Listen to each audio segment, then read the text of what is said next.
भक्ती मार्गाचा कुठेतरी आपला अभ्यास कमी पडतोय किंवा आपल्या ह्या गीतेचा कृष्णाच्या लीलांचा अभ्यास केला जातोय।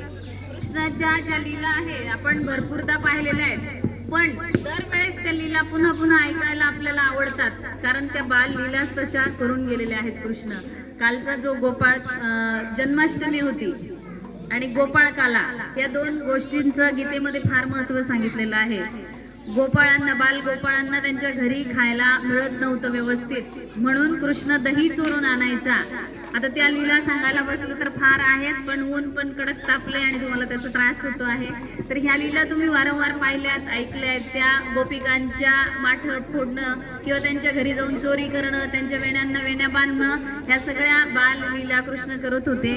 आणि तो गोपाळ कालाचा जो प्रसाद होता तो वैकुंठाच्या देवांनाही भाग्यात नव्हता। स्वर्गीचे देव झाले, जळी झाले मासे, आपण म्हणतो ते मासे होऊन आले तरी सुद्धा त्यांच्या नशिबात तो प्रसाद नव्हता आणि तो प्रसाद मात्र आपल्याला पारायणांमधून सतत मिळत असतो. तर असा हा गोपाळकाला आणि आमचे विद्यार्थी त्याच्यात आम्हाला प्रत्येक कार्यक्रमात साथ देतात. आता जो टिपरी नृत्य सादर करण्यात आलं तर आमचे मुख्य कार्यकारी अधिकारी माननीय मीना साहेब यांचा उपक्रम होता मागेच की आपलं जे राज्य आहे त्या राज्यातल्या भाषा आणि जवळच्या राज्याच्या भाषा यांचा परिचय मुलांना व्हावा. त्यामुळे आपल्या गाण्यामध्ये 3 भाषा होत्या, हिंदी, मराठी आणि गुजराती मधून हे गाणे होते.